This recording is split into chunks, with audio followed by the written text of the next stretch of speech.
move to the ceremony where we award the winners. But we continue with the education topic, and we would like to invite you to the pavilion of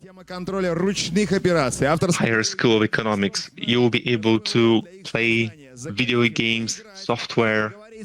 Please come visit us, play video games, talk to engineers, and you can see how good and great these guys are. Russia is about engineering. And you can also go and you can take the survey on who you are in the IT world. The next presentation, we have so many people from St. Petersburg. We have PhD and ITMO University professor, that university that probably fostered the most number of programming world champions. The leading specialist for secure applications at Positive Technologies, Rada Yuryeva. Hi everyone, my name is Rada Yuryeva. I work both at ITMO and Positive Technologies. I work with application security, and I use AI to provide this kind of security. So how did I get to data science? I had headache, where I would put the day when I had headaches, what I ate, what I drank, what was the weather, did I cry, what was my sleep quality. So I analyzed big data on my conditions, and I was able to realize what were the features for my headache. And now I was able to reduce the headache for me. So AI made me happy, and I thought, can AI make other people happy? Can it make it, and how can it make it? What exactly is happiness? How do other people, philosophers, understand happiness? And obviously engineers. There are three main points here. First, hedonism, when you experience happiness in the moment, right here, right now. Maybe you want to go for a walk, maybe you want to pet a cat, maybe you want to drink a cup of coffee. Then we have eudaimonia, when we postpone our happiness. So for example, I will go on a train at the gym for years, and then during the summer I will have great physique and I'll have good photos. And finally, it can be a different way for happiness, especially the 21st century understanding is when you are in the flow.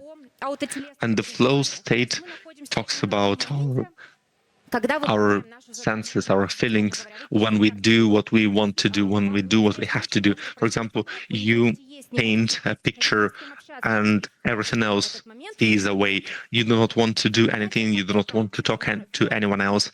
You are in the flow. It was introduced by Mihai Csikszentmihalyi, the notion of flow, and creativity distinguishes us from monkeys, from apes, and makes us happy.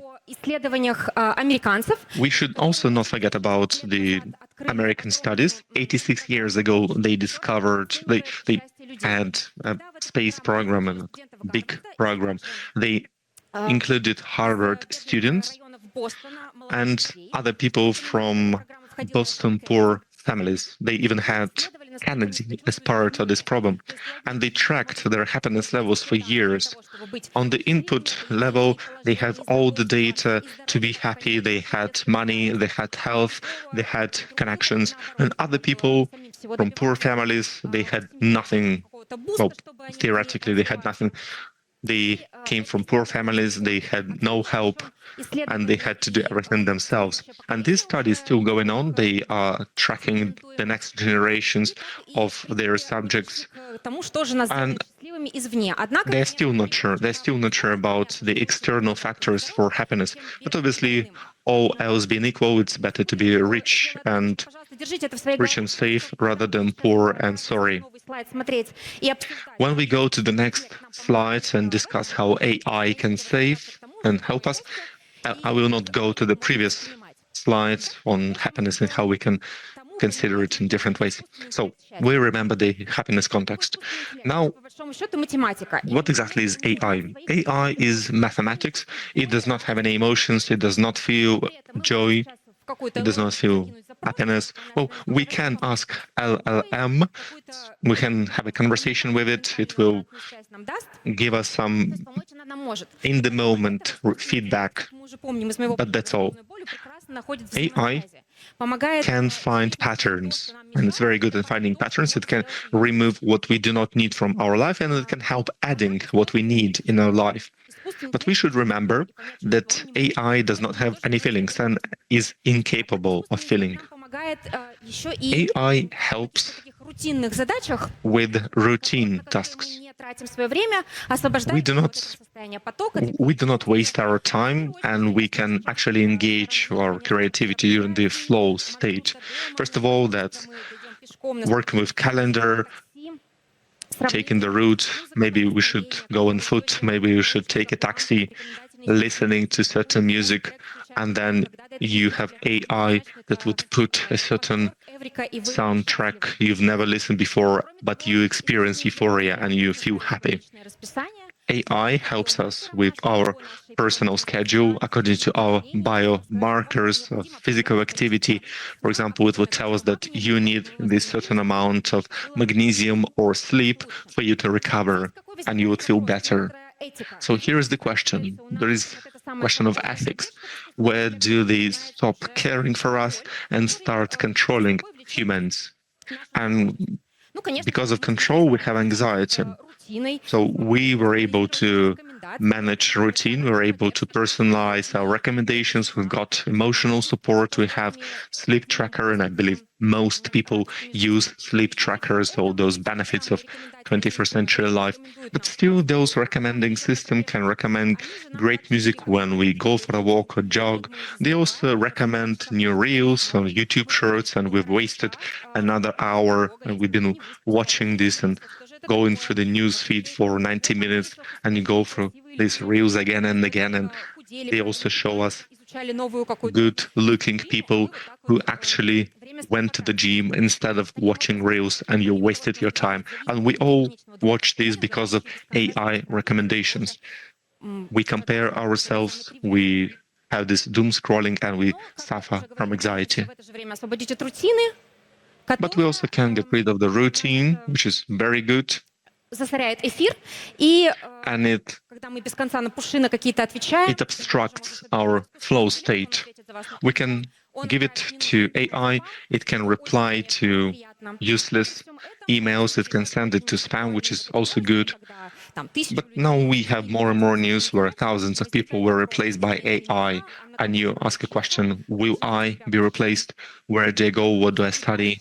What do I do? How do I live? Maybe nobody would need me and you might lose your job. That's also definitely a fear. Mental health is also very important in terms of using AI. On the one hand, that's having emotional diaries so that people would understand themselves and their state, but at the same time, you can send wrong prompt to AI because we are not psychologists and you do not really evaluate the state of your depression. We do not know why, but AI is not very good in terms of prompt. И помимо этого возникает серьезный вопрос доверия к искусственному интеллекту, доверия к вопросам конфиденциальности и о том, как же все-таки гарантируется безопасность данных. It's also a matter of confidentiality and how we guarantee the security and safety of our personal data.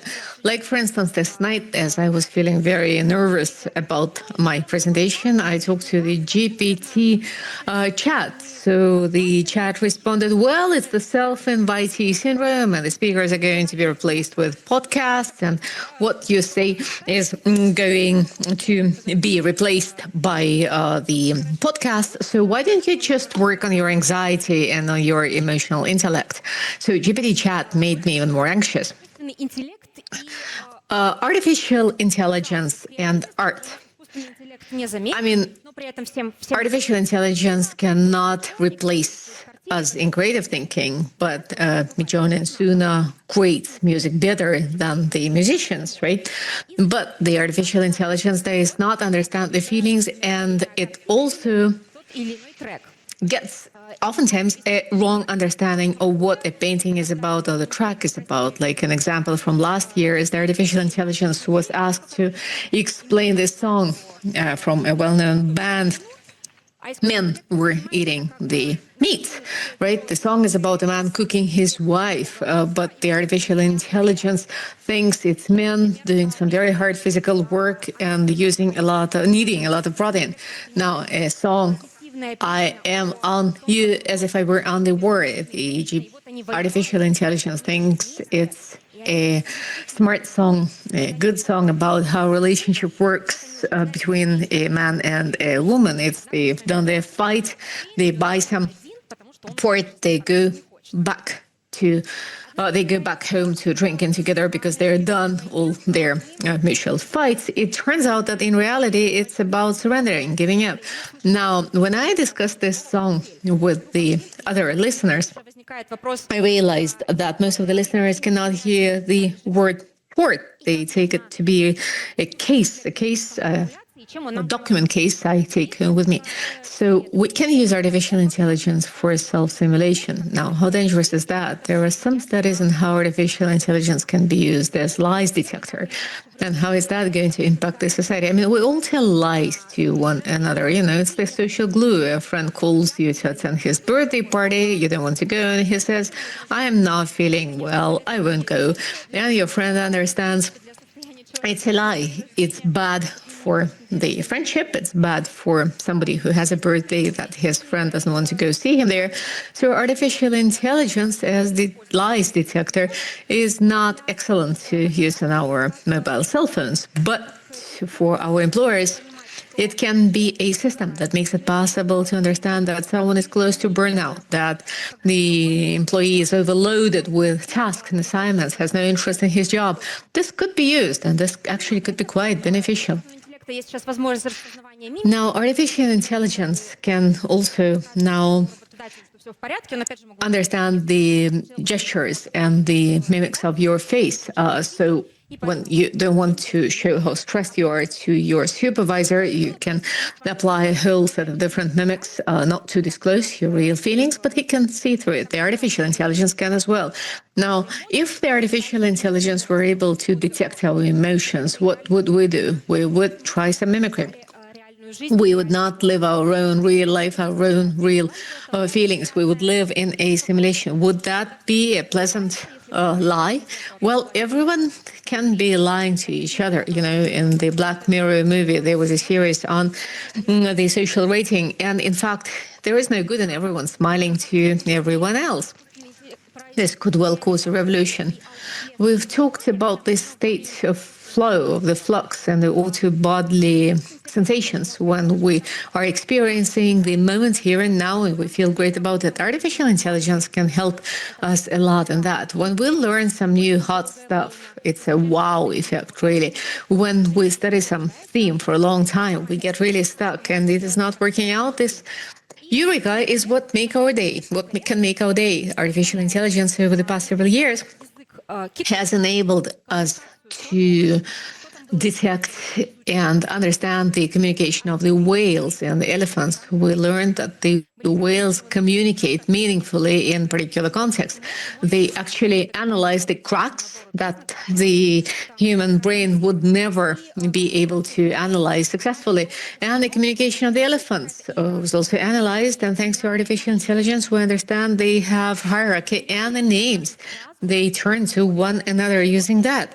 We have the mind, we have the reason, and we can talk to the animals. We can ask the animals how they see us, and we can tell them how we see them. I mean, whales and elephants, they may not enjoy knowing how we see them. Now, artificial intelligence also has made it possible to predict, forecast over 160,000 germs and to create ahead of time the serums and the drugs, the medication that would make it possible to avoid these diseases. So artificial intelligence is a tool to learn about the unknown. We can learn about ourselves with artificial intelligence. We can analyze that with data science. We can analyze the data we get. We can also use artificial intelligence to talk to the animals. Now, what about the measurement of happiness? Well, that's a very debatable question. There are a few experiments about how people are happy, can be happy, and what happiness is all about. Usually it's all kinds of surveys that are done across the world that make it possible to understand how, to what extent are the dwellers of a particular country happy with the current condition, with the current state in the country, and with the government. The happiest country is Finland, as you know. It's been in the top ranking for several years. This ranking also includes Israel, right? But how do they ask it? They usually use the 1 to 10 scales, right? So the Finns say their happiness rate is like 7 to 8. The happiness rate of the Russians is 4 to 5. So we expect a lot. And in the countries like Bhutan, for instance, when they seek to measure happiness and to experiment, they even started a Ministry of Happiness. Then they measure the state of the country, not with GDP, but with the gross national happiness. GNH. In fact, they're not even yet on the list of happy countries, but they are aspiring to get there. How else is happiness measured? There is an experiment where people get a clip on the tip of their nose. So the mucus of the nose gets clipped. People would feel in extreme pain. They would cry of pain. They would be filmed, and they remove the clip, and people cry of happiness, and they laugh. So people feel really very happy. I mean, do we need to feel extremely unhappy to feel extremely happy? It looks like we're moving between the extremes. It's got to be really bad before it becomes really good. And artificial intelligence helps us to measure happiness as well. It helps us correlate different events. Like, for instance, we have the self-study diaries, we have these surveys, we have the hormone analysis, we have biomarkers, and we also have our own subjective perception of how happy we are. Artificial intelligence makes it possible to get all of this together, to get this correlation, and to see, well, right now you can almost measure this happiness. Many get it wrong. Many believe that happiness is when you have a lot of money. However, oftentimes when your annual income is over $180,000, you don't feel an increase if you have it. I mean, your individual needs are all covered and met, and therefore that is no longer an issue. Now, you may have some stress. You've got to send your child to the university, for instance, or otherwise. And you cannot pay for it. That's an issue, it's stress. Now, while all your financial needs are covered, this becomes unimportant and unmeasurable. Longevity. Living long is becoming a new hit. In Russia, we have over 33 individuals who are centenarians. They lived through the Second World War, and many say happiness is eating well and sleeping well. But, the centenarians are strong, robust, they're healthy, they feel happy, and the peak of happiness is actually in humans at the age of 75. So we'll get there. The important thing is that we get there to the age of 75. Well, to conclude what we've been talking about, the artificial intelligence is not a magician, it's a tool. It's a tool that enables you to understand yourself in a better fashion, what makes you happy. You may feel happier with a cup of coffee, with your fit body, the condition of flow, when we really love things going on and love things we're doing. Do we really like it, or we're just following the trend? We're all studying the artificial intelligence because it's trendy. I mean, we may not even need artificial intelligence at all. Now, artificial intelligence is not at all a magician in any way, in the least. Now, how does artificial intelligence make us happy right now? What tools and services are available? Well, there are lots of studies искусственный интеллект позволит нам модифицировать. On how artificial intelligence can make it possible for us to modify the genes, if there is a gene of happiness, if there is such a thing at all, because they believe that happiness is what we are genetically programmed for. And homozygous twins seem to be closer to the state of happiness than heterozygous twins, and genetically, therefore, happiness is what we're programmed for. In this slide, I have 4 books, which I suggest you read. Whether the artificial intelligence will be able to make us happier. Well, one of the most interesting things to think about and to talk about with GPT chat or any artificial intelligence is Yuval Harari and his book Homo Deus. In fact, Yuval Harari has a very particular perception. God created a human being, and humanity will disappear when a human approaches the divinity. It can be through eternal life. Какие-то навыки божественные It may be through some divine skills в when we can turn water into wine. когда мы сможем не стареть, And when we can avoid getting older, so that's when we get closer to divinity. Well, this is a very debatable book because it's all about how you can modify the genes, and also if we instill an aggression gene in our kid, is it a good thing or a bad thing? It's also, I think, a book you can think a lot about. Now, in the 70s, there was another study, and there was a study on the rats. So in this study, I'm talking about they instilled a chip in the human brain that stimulated happiness, that it gave the electrical impulse in the brain. But the point was to счастье. get the person to unlearn some bad, unhealthy habit. So the simulation of happiness got to the following result. The person once got into the flow. This electrode would get him into the impulse, and he would feel very happy. This study was banned, but right now there are more new studies showing how artificial intelligence can accomplish this. Книга это Гаудат. The next book is Gaudat, Solve for Happy. It's about the fact that we have expectations and we have the reality, and when they do not match, we're unhappy. So it's just about bringing your expectations lower, and once we do that, we'll be all happy. Alone Together is another book. It's about the devices that were created to simplify our routine. At the same time, we stop communicating, and we have lots of pushes and notifications from all kinds of social networks, and we do not talk, even a friendly gathering in a party. Another book is debatable and interesting. You read. It's called, unfortunately, I cannot even translate the name. The title, The New Breed.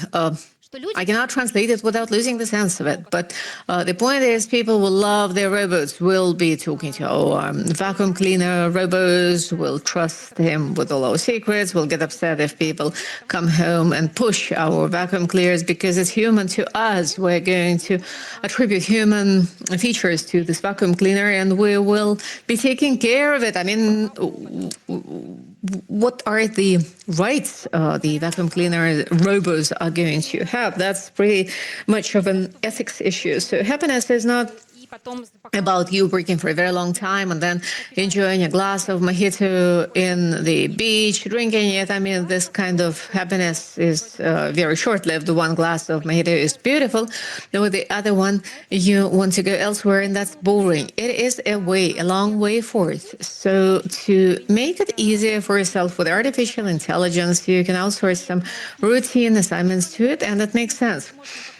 Besides, artificial intelligence could help us, but it cannot live this happiness for us. It does not have the sensation organs.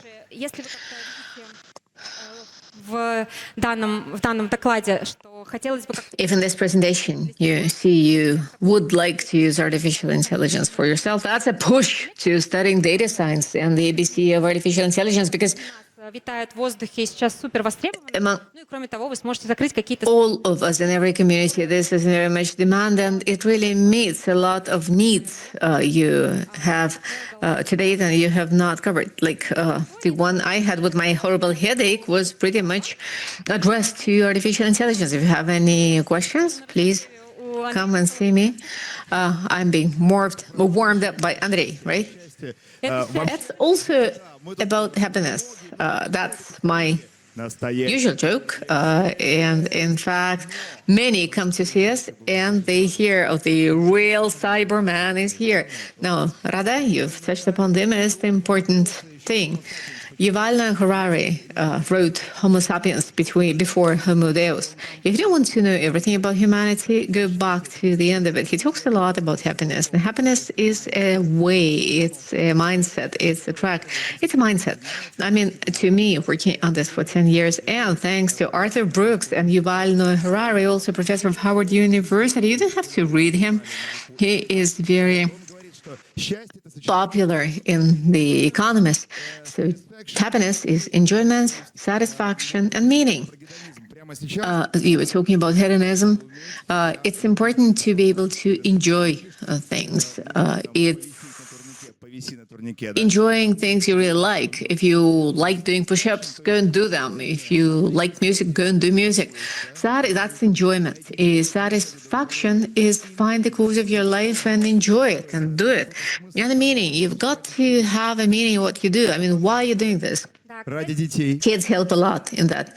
That's right. In fact, in the American Declaration of Independence, it says there's a right to freedom, to life, and to aspiration for happiness.